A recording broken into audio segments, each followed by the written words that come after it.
Boa noite a todos. Mais uma vez é um privilégio estar aqui para poder falar sobre os ensinamentos do nosso Mestre Jesus. Inicialmente, gostaria de convidar a todos a fechar os nossos olhos, a sentarmos confortavelmente em nossas cadeiras, acalmarmos o nosso coração e vamos imaginar uma luz no topo de nossas cabeças. Essa luz, ela começa a se derramar sobre nós como uma cachoeira de bondade, de bênçãos.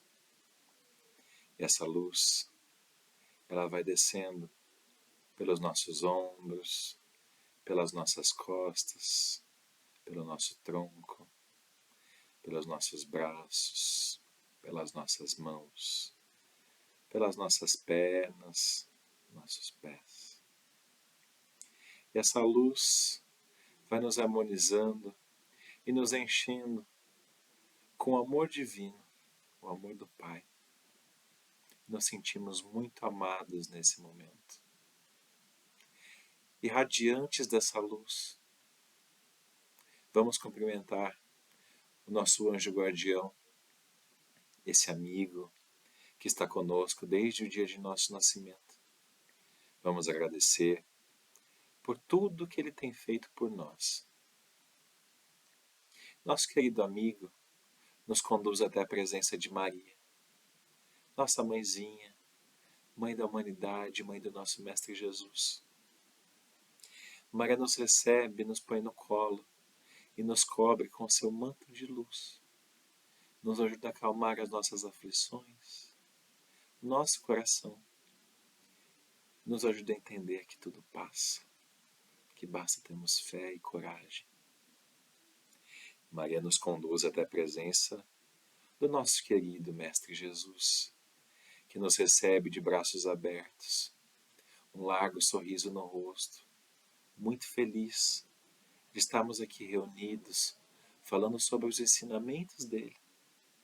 E junto a Jesus reforçamos o nosso compromisso de reforma íntima, para que a cada dia a gente possa ser um pouquinho melhor. E Jesus nos conduz até a presença do Pai. Deus misericordioso, Criador de tudo e de todos, a quem agradecemos pela oportunidade dessa reencarnação, pela oportunidade de mais esse dia e mais essa vida de aprendizado. E a Ele entoamos a prece que o Mestre nos ensinou. Pai nosso, que estás nos céus, santificado seja o teu nome, venha a nós o teu reino, seja feita a tua vontade, assim na terra como no céu. O pão nosso de cada dia nos dá hoje. Perdoa, Pai, as nossas dívidas, assim como perdoamos aos nossos devedores. E não nos deixe entregue às tentações, mas livra-nos do perigo e de todo o mal, agora e sempre. Que assim seja. Graças a Deus. Mais uma vez, muito boa noite, meus queridos amigos. Estou muito feliz de mais uma vez poder falar sobre os ensinamentos do nosso Mestre Jesus. E hoje eu queria conversar com vocês a respeito do capítulo 18º do Evangelho segundo o Espiritismo. Chama-se Muitos os chamados, poucos os escolhidos. Quando a gente fala em muitos os chamados, poucos os escolhidos, será que Jesus é mesmo tão exigente assim com a gente? O que será que Jesus quer dizer com isso? E aí a gente começa o capítulo com a parábola da festa de núpcias, que eu já abordei em outras ocasiões, mas de uma forma resumida.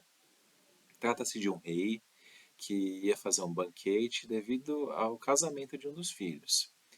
E aí ele convidou todas as pessoas importantes que estavam, as pessoas ricas, as pessoas, os doutores da lei, todas as pessoas realmente importantes daquela sociedade. E a maioria deles não quis ir, sendo que alguns deles até fizeram mal aos servos que levaram o convite. A esses, claro, o rei foi muito severo.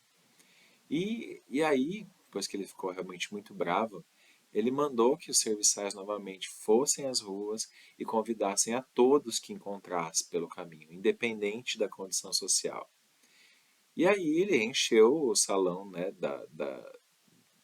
do castelo de pessoas, estavam todos ali comemorando as bodas do príncipe.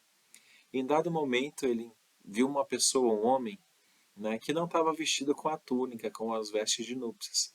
Ele foi questionar, por que você não estava vestindo a sua roupa de núpcias? E o homem nada respondeu, não tinha o que responder, né? E aí o rei então mandou que jogassem ele para fora, né, porque ele não estava vestido adequadamente. E o que isso quer dizer para a gente? Que muitas vezes a gente é chamado, né? A gente pode estar ali na rua aguardando, né? Aguardando alguma coisa acontecer e a gente é chamado para o banquete do Senhor. Mas será que a gente vai estar vestido adequadamente? Claro que a roupa, metaforicamente, a gente pode interpretar como o amor, a caridade, o preparo de poder trabalhar para o Cristo. Será que a gente tem a nossa roupa bem costurada, que a nossa roupa está boazinha para a gente poder fazer isso? Será que se hoje a gente fosse chamado para esse banquete, a gente não ia ser colocado para fora porque não está com as vestes adequadas? O que será que a gente tem feito para melhorar o nosso dia a dia, o nosso coração, nos revestir de amor, de ternura para o próximo? Será que a gente poderia ser escolhido hoje do jeito que a gente está vivendo? Será que a gente está fazendo nossa parte? É bem difícil a gente saber, né? E aí o capítulo ele continua com a porta estreita. Vou ler um pedacinho aqui para vocês. Entrai pela porta estreita, porque a larga é a porta da perdição, e espaçoso o caminho que a ela conduz, e muitos são os que por ela entram. Quão pequena é a porta da vida, quão apertado o caminho que a ela conduz, e quão poucos a encontram. Está em Mateus, capítulo 7, versículos 13 e 14. Tendo-lhe alguém feito essa pergunta, Senhor, serão poucos os que se salvam? Respondeu-lhes ele, esforçai-vos por entrar pela porta estreita, pois vos asseguro que muitos procurarão transpô-la e não o poderão.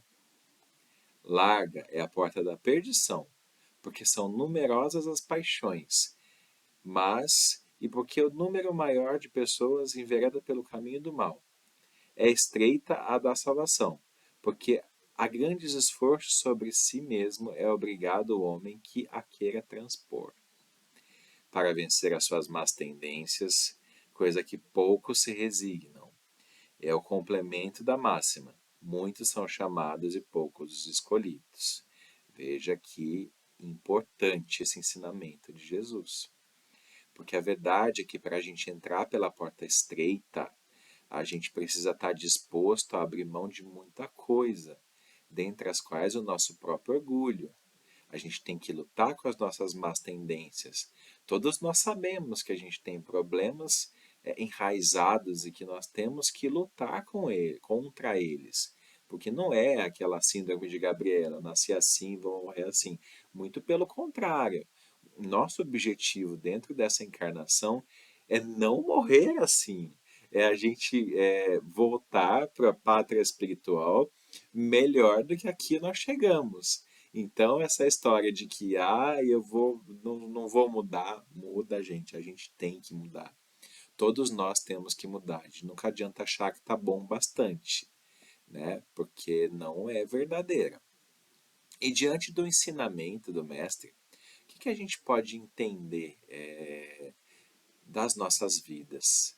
Será que a gente está seguindo pela porta estreita? Ou a gente está indo pela porta mais confortável? Aquela mais prazerosa, aquela que não vai arrumar briga com ninguém, aquela que é tranquila, que não me tira da minha zona de conforto. Qual é a porta que a gente está seguindo? O que vocês acham? Direto, a gente tem muitas escolhas que a gente precisa fazer. E em muitos momentos a gente se depara, né, com situações que a gente tem que tomar decisões e muitas vezes a gente escolhe o caminho fácil e não o caminho certo. Por N razões. Por medo de ser julgado, porque muitas pessoas fariam dessa forma, a gente vai pela maioria, porque dá trabalho, porque depende de esforço. Infelizmente, não é fácil seguir, né, o caminho estreito, o caminho reto. Então, a porta da danação, da condenação, ela é muito larga e a gente tende a enveredar por esse caminho. Então, muitas escolhas que a gente faz, a gente acaba não tomando a decisão mais certa, e sim a que é mais fácil. E o que, que a gente tem feito no dia a dia? Será que a gente faz esse raciocínio? Será que a gente se questiona se o que a gente está fazendo é certo? Se o que a gente está fazendo poderia ser feito de uma forma mais justa? Se tudo que a gente faz está sendo justo, se tudo que a gente faz está sendo coerente e de acordo com os desígnios de Deus? Será que a gente faz esse raciocínio no dia a dia? E já aconteceu de alguém se deparar com uma situação onde a gente está fazendo algo que sabe que não era para fazer, mas por conveniência acaba fazendo, acaba continuando a fazer? Ou também a gente deixou de fazer alguma coisa que a gente sabe que tinha que fazer, mas como ninguém faz, a gente também não fez. Já aconteceu com alguém? A gente precisa se desafiar a fazer o certo, mesmo que ninguém o faça. Porque, gente, o errado, ele está errado, mesmo que todo mundo faça.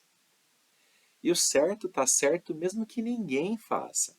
A gente precisa entender isso, porque a evolução ela é uma coisa individual. Não adianta depois querer jogar a culpa no vizinho, no pai, na mãe, no irmão, na esposa, no esposo, em quem quer que seja, porque a reforma íntima ela é algo pessoal e intransferível. Não adianta a gente querer dizer que, porque a maioria faz assim, mas não está certo. Você tem que sempre se questionar se o que você está fazendo faz sentido. Se o que se questionar tá se a sua atitude ela está de acordo com os ensinamentos de Jesus. Independente se as pessoas não fazem ou fazem, você é seu juiz interno. Não tem que decidir por a cabeça de outras pessoas. Se você acha que está errado, não faça e pronto, acabou. Não interessa que alguém fez. E o inverso é verdadeiro. Se você acha que tem que fazer alguma coisa, não tenha medo de ser julgado por fazer o certo. Não tenha medo de ser motivo de chacota, de ser motivo de apedrejamento, porque o que importa é que Deus, Jesus e a espiritualidade, eles vão estar felizes com a sua atitude. A gente tem que se desafiar. A gente tem que saber que dia após dia a gente tem que melhorar. E ok, tudo bem se até hoje a gente não fez escolhas nesse sentido, escolhas da porta larga, a gente fez da porta estreita, a gente fez escolhas da porta larga. Vamos começar a partir de agora. Todo dia é um dia diferente para a gente recomeçar, a gente pensar, a gente questionar as nossas atitudes, questionar aquilo que está sendo feito, aquilo que está sendo deixado de fazer. A gente precisa fazer isso, precisa ser juízes de nós mesmos. A gente tem que estar disposto. E principalmente quando a gente não sabe o que fazer, a gente precisa pedir ajuda. Pedir ajuda para o nosso mentor individual, pedir ajuda para Jesus, para Maria, para Deus, para toda a espiritualidade que está do teu lado o tempo todo querendo te ajudar. Basta você querer ouvir. Mas a gente normalmente sabe. No nível de evolução que a gente está, a gente já evoluiu um pouquinho, a gente sabe quando a gente está pisando na bola. A gente sabe quando a gente poderia ter feito alguma coisa e deixou de fazer. A gente sabe quando a gente fez alguma coisa que, nossa, não era para ter feito isso. Não era para eu ter falado isso. Não era para eu ter criticado ele. Não era para eu ter falado mal dela. Nossa, eu deveria ter ajudado aquele irmão que estava precisando de ajuda lá na rua. E que eu julguei, que eu falei que ele estava na rua porque ele quis, né? E aí na hora eu não quis ajudar. Quantas vezes eu já não me deparei com situações assim? Porque a gente é ser humano, a gente tenta melhorar, mas a verdade é que não é fácil. Quando a gente vê situações aí, o nosso juiz interno, né, a gente julga, julga, julga, julga, julga. Todo mundo, o tempo todo, a gente está julgando, a gente está, né, condenando, culpado, inocente. E isso entra no piloto automático, a gente acaba fazendo isso. E por vezes a gente depois percebe que está errado. E ok, tá tudo bem a gente ter errado. O que importa é que numa próxima situação, quando isso acontecer de novo, a gente saiba que a gente errou e que agora daqui para frente tem que acertar. A Terra, ela tá assim mesmo. Infelizmente a gente tende a seguir pela porta larga. Mas que a gente tem a dádiva quem sabe ainda na nossa encarnação, poder seguir a porta estreita, poder fazer o que é certo, sem medo de sair da zona de conforto, sem medo de ser julgado por outras pessoas, sem medo de dar trabalho. Vamos fazer o certo, que a gente tem essa oportunidade. E aí o capítulo ele continua falando assim, ó. Nem todos que dizem Senhor, Senhor, entrarão no reino dos céus. Nem todos os que dizem Senhor, Senhor entrarão no reino dos céus. Apenas entrará aquele que faz a vontade de meu Pai que estás nos céus. Muitos nesse dia me dirão: Senhor, não profetizamos em teu nome, não expulsamos em teu nome demônio, não fizemos muitos milagres em teu nome.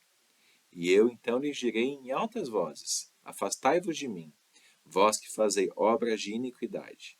Em Mateus capítulo 7, 21 a 23. Aquele, pois, que ouve essas minhas palavras e que as pratica, será comparado a um homem prudente que construiu sobre a rocha sua casa. Quando caiu a chuva, os rios transbordaram, sopraram os ventos sobre a casa e ela não ruiu, por estar edificada na rocha. Mas aquele que ouve essas minhas palavras e não as pratica, se assemelha a um homem insensato que construiu sua casa na areia. Quando a chuva caiu, os rios transbordaram, os ventos sopraram e a vieram açoitar, e ela foi derrubada. Grande foi a sua ruína. Esse ensinamento está em Mateus, capítulo 7, 24 a 27. Também se repete em Lucas, capítulo 6, 46 a 49 versículos. Todo mundo que reconhece e acredita na missão de Jesus vai falar Senhor, Senhor, Mestre. Mas do que adianta a gente se prostrar, se colocar nessa condição de admiração, se a gente não segue o que ele ensina para a gente?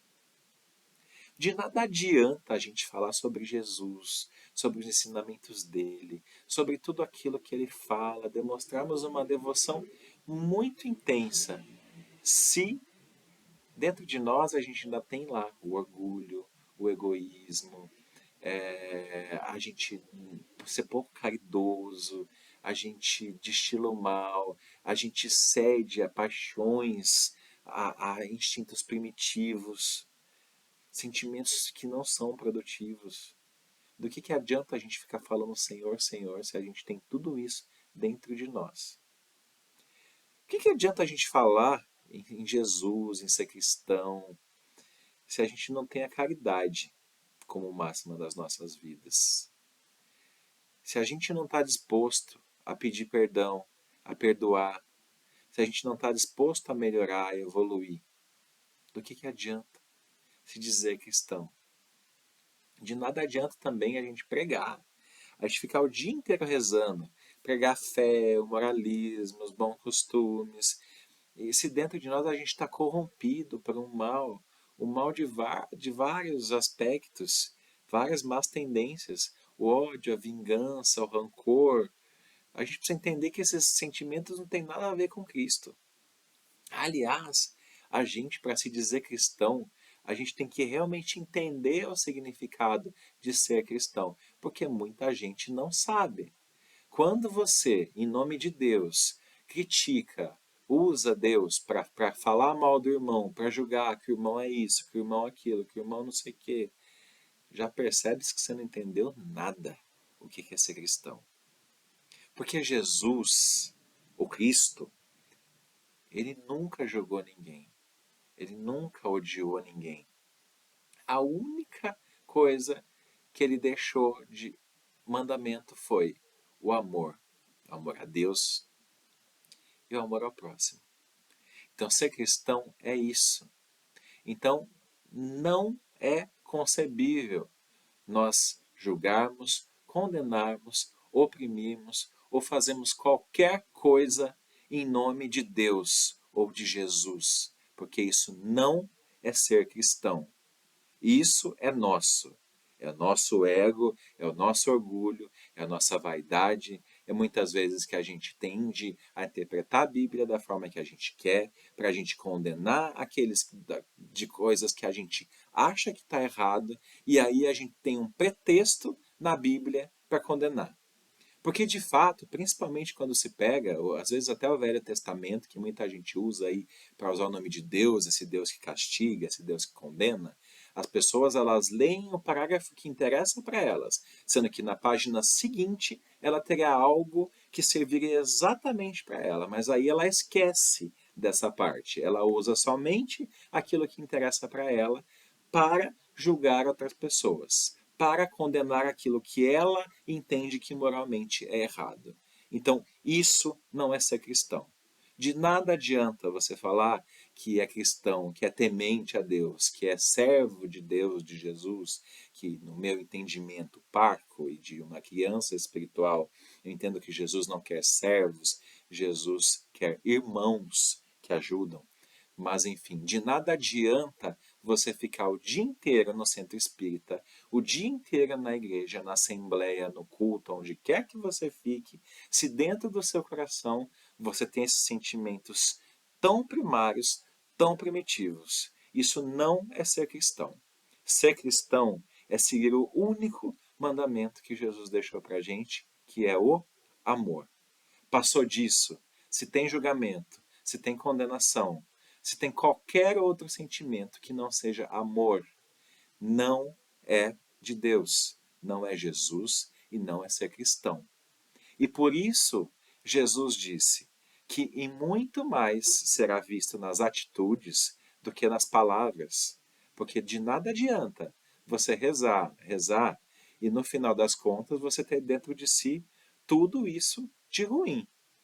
Então você não vai ser medido pela quantidade de Pai Nosso, Ave Maria que você rezou, ou nem por quantas vezes você se ajoelhou. Você vai ser medido pelo bem que você fez pelo seu próximo, pela compreensão que você ofereceu àquele irmão que precisava num momento difícil. Porque cada um, gente, tem a sua evolução, cada um tem seu momento. Então, muitas vezes, e ninguém está imune disso, de julgar, mesmo que sem querer, alguém por alguma coisa que fez de errado, na nossa opinião, está errado. Mas, assim, cada pessoa tem seu tempo de entender e de se arrepender para poder, inclusive, voltar ao prumo. É de novo. Se eu passei pela porta larga e eu estou dizendo que eu tenho a oportunidade de voltar a passar pela porta estreita, por que é que o meu irmão que cometeu um deslize não tem o mesmo direito que eu? O que eu sou melhor que ele? A gente está tudo no mesmo barco aqui, ninguém é melhor que ninguém, não. Se um errou, o outro também vai errar, mas o importante é a gente saber que a gente precisa se corrigir, a gente precisa seguir pelo caminho da porta estreita. Então, o que a gente precisa entender também, quando a gente ora, quando a gente pede, igual quando a gente passa o dia inteiro em oração, para quê que a gente está fazendo isso? É para nós mesmos? É para a nossa evolução? Ou é para todo mundo achar que a gente é bonzinho?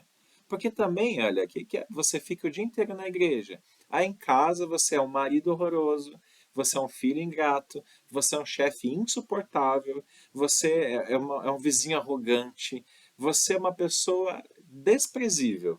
Então, do que adianta você viver dentro da igreja? E é isso que Jesus quer dizer com quem diz Senhor, Senhor, e não vai chegar ao reino dos céus muitas vezes. Porque não é o que é dito pela boca. Porque não adianta, se você fala uma coisa e o teu coração fala outra, o que Jesus, o que Deus vão entender é o que o teu coração está dizendo, não o que os teus lábios. A gente precisa entender também que não adianta a gente ficar ensinando, profetizando, expulsando demônios, é, né, é, desobsidiando, se a gente, em nome de Jesus, se a gente tem o coração maculado por sentimentos ruins.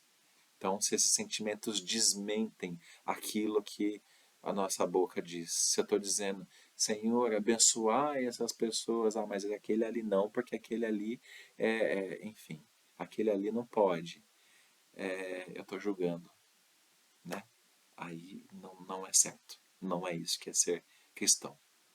A nossa obrigação é de cuidar do nosso irmão, é socorrer o nosso irmão, é enxugar as lágrimas, é fazer o melhor por ele. E muitas vezes nós fazemos o contrário.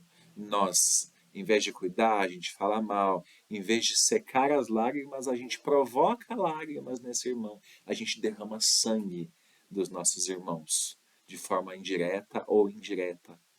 Então, isso não é ser cristão. E quando a gente faz o bem a alguém, é ao mestre que a gente está fazendo. Quando a gente faz o mal também. Então, muito importante a gente saber disso, porque no momento em que nós fomos chamados a prestar contas dos nossos atos, por nós mesmos, pela nossa, o que nós fizemos com a nossa encarnação, a gente entender que o que vale são as nossas atitudes e não as nossas palavras. Porque o reino de Deus é para os brandos, para os humildes, para os caridosos. Não espere justiça de Deus pela quantidade de orações que você fez, mas sim pela quantidade de boas ações. Muito mais vale uma única ação de amor do que uma infinidade de preces vazias. E esse capítulo ele finaliza com um outro ensinamento que o título é: muito se pedirá a quem muito recebeu. O servo que souber que o amo deseja e mesmo assim não estiver pronto e não fizer o que ele deseja, será rudemente castigado, enquanto aquele que não souber da sua vontade e fizer coisas dignas de castigo, menos punido será. Muito se pedirá a quem muito foi dado, e maiores contas serão tomadas a quem mais coisas se haja confiado. Esse ensinamento está em Lucas, no capítulo 12, versículos 47 a 49.